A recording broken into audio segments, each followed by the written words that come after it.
Jeśli twoja strona internetowa zaczyna się ładować coraz wolniej, albo zalicza spadek, przestaje działać w najgorszym momencie, albo planujesz sklep internetowy, to ten film zacznie ci miesiące frustracji.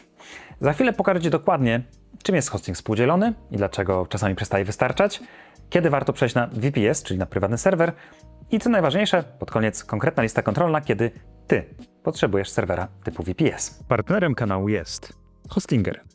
Bezpieczny i tani hosting dla twojej strony. Cześć, jeśli jeszcze się nie znamy, ja nazywam się Michał Barczak i nieprzerwanie od 2009 roku prowadzę swojego bloga, na którym uczę ludzi pracy zdalnej jako freelancer. Oprócz tego od 8 lat prowadzę swoją firmę, która przechodziła różnego rodzaju zmiany.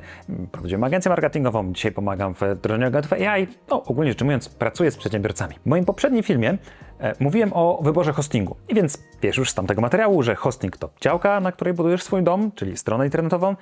Wyjaśniłem też tam takie podstawy i pokazałem, jak wybrać pierwszy hosting na start.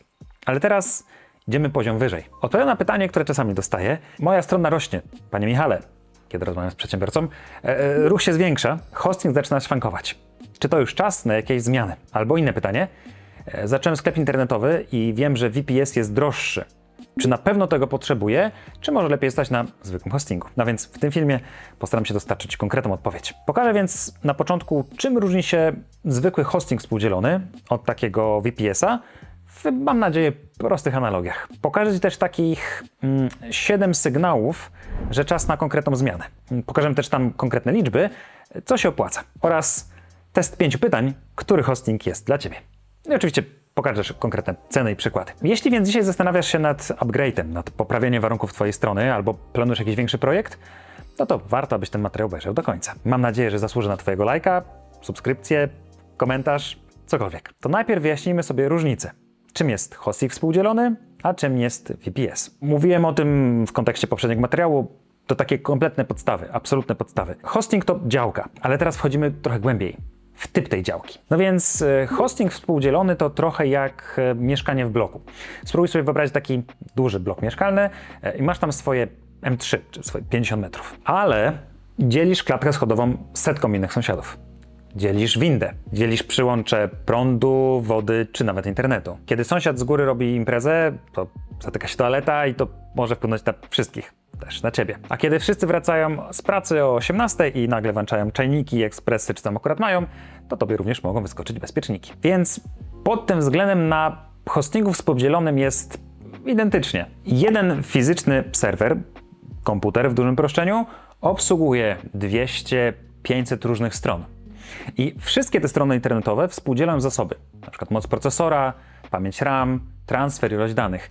Więc kiedy jedna strona dostaje nagły pik ruchu, nagle dużą ilość ruchu, bo jej postał się wiralowy, przechodzi jakąś formę ataku, czy coś się po prostu na tym hostingu dzieje, to również twoja strona zwalnia. Hosting oczywiście może ograniczyć zasoby i może próbować się w tej sytuacji ratować, ale może to mieć bardzo konkretny wpływ na twoją stronę internetową. Może ograniczyć twoje zasoby, jeśli za dużo skonsumowałeś, czyli twoja strona za dużo zajmuje zasobów. To po prostu realnie wpływa na prędkość twojej strony. Jakie są zalety? Tanio. No bo to 15, 12, może 30 zł miesięcznie. Często takie hostingi są dosyć proste w obsłudze, a hosting dba o wszystko. Aktualizacje, bezpieczeństwo i tak dalej, więc wydaje się to być idealne na start. Kiedy twoja strona jest mała, kiedy dopiero zaczynasz, to naprawdę dobre podejście. Hosting współdzielony, nic więcej nie trzeba. Ale jakie są wady tego rozwiązania? No przede wszystkim dzielisz zasoby z setkami innych, niekoniecznie stabilnych stron internetowych. W związku z tym, że ten hosting jest zależny od twoich sąsiadów, to wydajność może być po prostu niestabilna. Równocześnie możesz też być trochę bardziej narażony na różnego rodzaju ataki związane z cyberbezpieczeństwem. Masz też pewne ograniczenia, często nie możesz łatwo zmienić konfiguracji, na przykład dodać trochę więcej pamięci, czy trochę więcej pamięci RAM. No i tego typu hostingi po prostu nie wystarczają dla dużego ruchu. Natomiast VPS to taka szeregówka, bliźniak z własnym ogrodem. Wirtualny, prywatny serwer. To właśnie jak taki szeregowiec albo mały dom. Masz więc swój kawałek działki z gwarancją, że nikt się nie podłączy do twojego prądu ani wody. W dodatku masz dużo większe możliwości przebudowania wnętrza, jeśli chcesz, żeby twoi sąsiedzi byli trochę dalej i nie mieli na ciebie wpływu. Na VPS-ie więc dostajesz zagwarantowane zasoby. Po prostu nikt ci ich nie odbierze w takiej normalnej, zdrowej sytuacji. Dzięki temu twoja strona ma taką pewność, że jest stabilna i wydajna, niezależna od innych, no i często może tam mieć wpływ na różnego rodzaju konfigurację serwera według własnych potrzeb. Taki VPS często też jest wykorzystywany na przykład pod jakieś specyficzne aplikacje. Ja na przykład wykorzystuję VPS-a do zainstalowania oprogramowania typu Nathan, N8N, do tworzenia agentów AI. Ale moi klienci często wykorzystują VPS na przykład, kiedy obsługują większy ruch. Na przykład mają jakieś większe kampanie, większe sklepy internetowe, to wtedy VPS jest bardzo dobrym rozwiązaniem.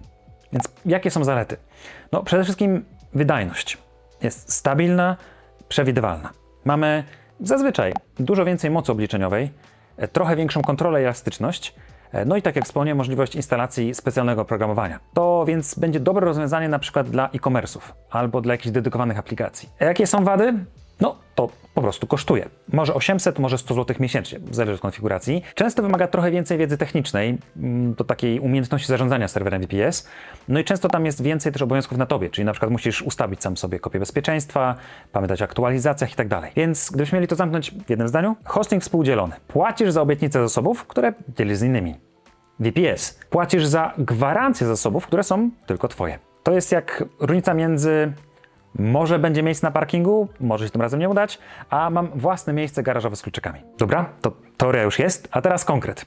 Skąd wiesz, że czas na zmianę? Oto 7 czerwonych flag, które mówią, że potrzebujesz VPS-a. Twoja strona regularnie zwalnia i spada, czyli po prostu przestaje działać, albo dostaje bez powodu różnego rodzaju, no właśnie breakdowny, po prostu spada. Kiedy dostajesz maile typu twoja strona nie działa, raz na tydzień, raz na miesiąc, albo często w godzinach szczytu po prostu zwalnia.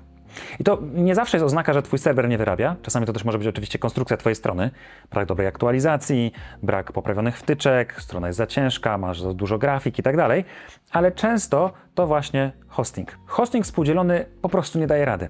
Kiedy inni lokatorzy przeciążają serwer, ty też płacisz za to cenę. Jeśli więc masz 2000, 3000 unikalnych odwiedzających dziennie, to twoja strona prawdopodobnie już zaczyna męczyć hosting współdzielony. Jak to sprawdzić? No, najprostsze, podstawowe narzędzie, które powinieneś mieć, to Google Analytics. Na twojej stronie internetowej jesteś w stanie tam dokładnie sprawdzić ruch.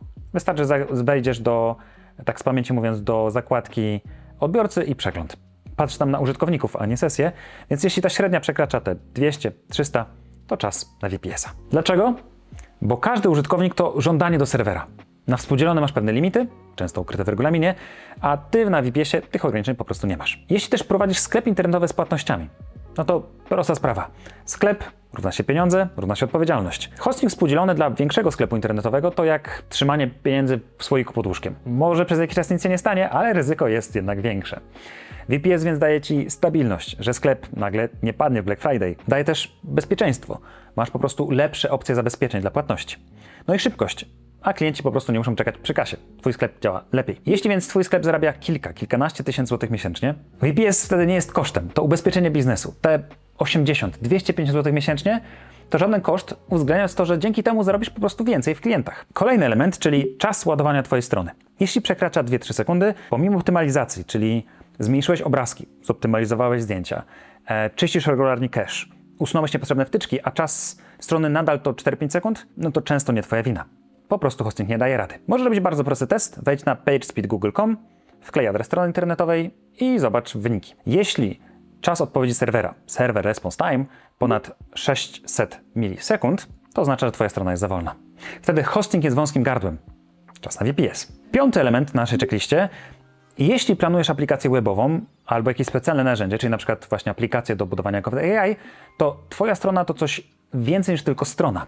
To konkretny projekt. Jeśli więc masz tam jakiś system rezerwacji, jakiś panel klienta z logowaniem, integrujesz jakieś zewnętrzne narzędzia przez API, masz jakieś własne narzędzia automatyzacji, o których wspomniałem, Nathan czy tego typu aplikacje, albo to po prostu ma być aplikacja typu SaaS, potrzebujesz VPS-a. Hosting współdzielony ma po prostu zbyt dużo ograniczeń, które zablokują ci rozwój. Kolejny element, 6 już, jeśli potrzebujesz specyficznej konfiguracji albo oprogramowania. Jeśli na przykład potrzebujesz jakiejś specyficznej wersji PHP dla starszej aplikacji albo Pythona, to większość współdzielonych serwerów po prostu nie da ci możliwości instalacji tego typu rzeczy. Punkt 7, kiedy koszt przestoju przewyższa koszt VPS-a.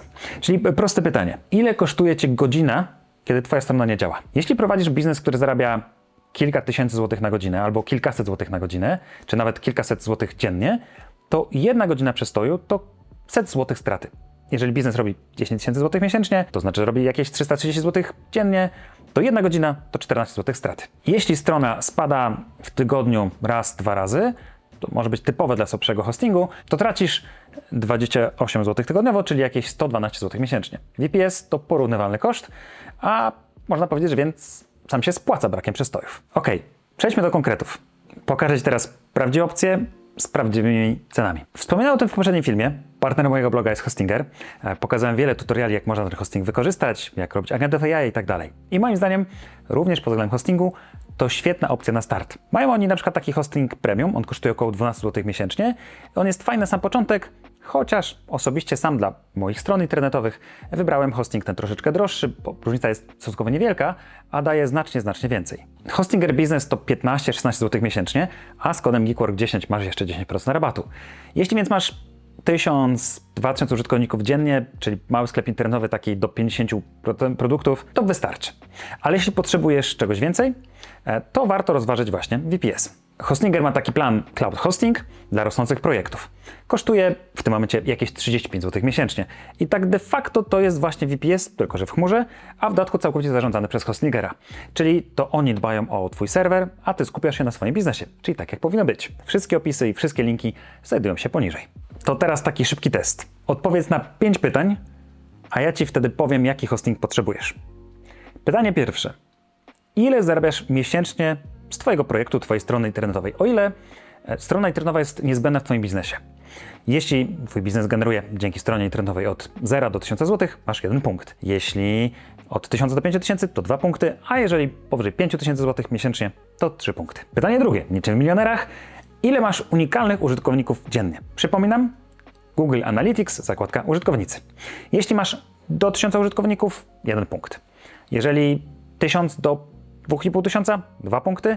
Jeżeli powyżej 2500, 3 punkty. Pytanie trzecie. Czy prowadzisz sklep internetowy z płatnościami online? Jeśli to tylko blog, portfolio, prosta strona internetowa, to masz 1 punkt. Jeśli planujesz taką zmianę, czy taki dodatek do swojego biznesu w ciągu najbliższych miesięcy, to masz 2 punkty.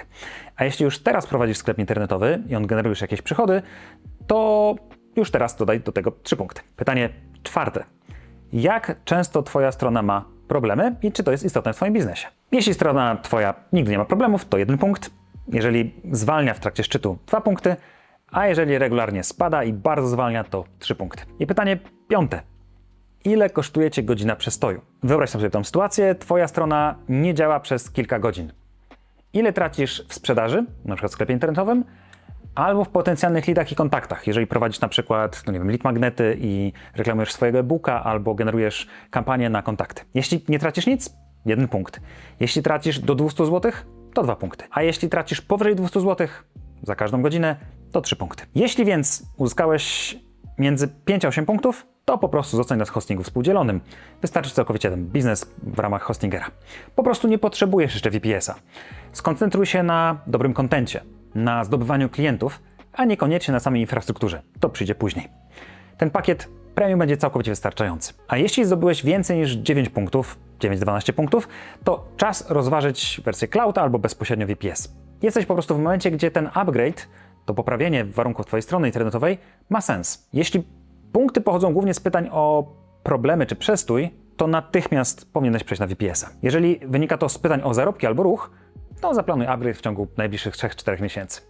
Tutaj zdecydowanie Hostinger Cloud Startup, czyli o tych 35 zł miesięcznie, minus 10% rabatu z hasłem GeekWork10, całkowicie wystarczy. A jeśli zebrałeś powyżej 12 punktów, czyli 13 albo 15, to potrzebujesz VPS-a na wczoraj.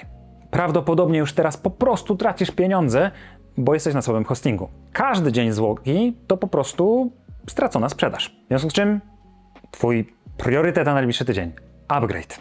I tutaj zdecydowanie cloud albo VPS, ten dedykowany, zdecydowanie będzie dla Ciebie. Rozważ może nawet plan wyższy, jeżeli planujesz tam jakiś większy rozwój. Nietypowa rzecz, być może o tym nie wiesz.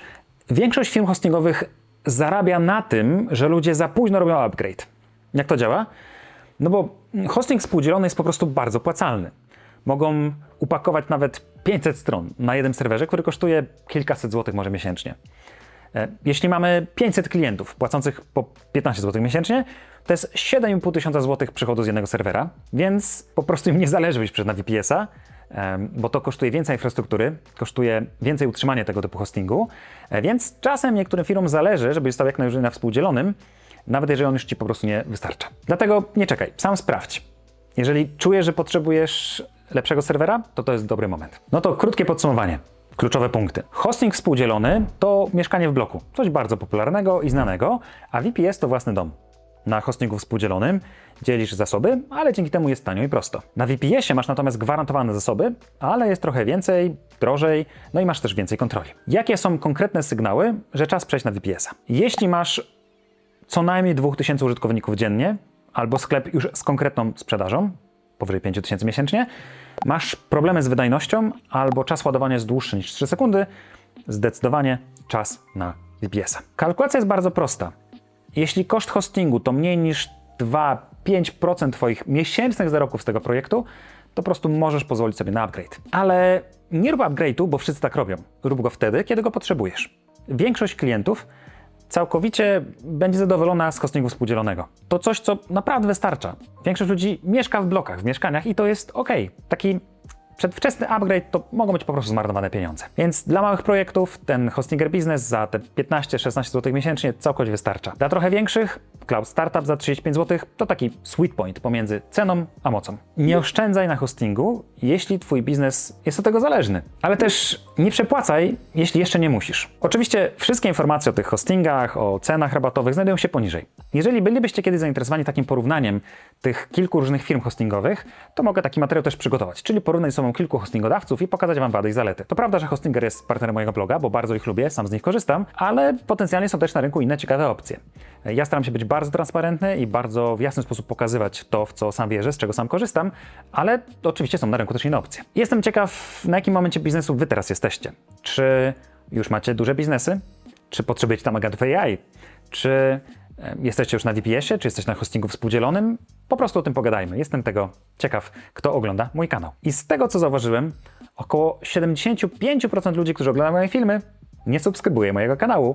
W związku z czym, jeżeli ten materiał Ci się podoba i zasłużyłem na Twoją uwagę, to będę Ci wdzięczny za lajka, komentarz, subskrypcję lub jakiekolwiek informacje o tym, że ten materiał obejrzałeś. Tyle z mojej strony. Na dzisiaj, cześć, dzięki, do zobaczenia. Cześć, na razie, pa.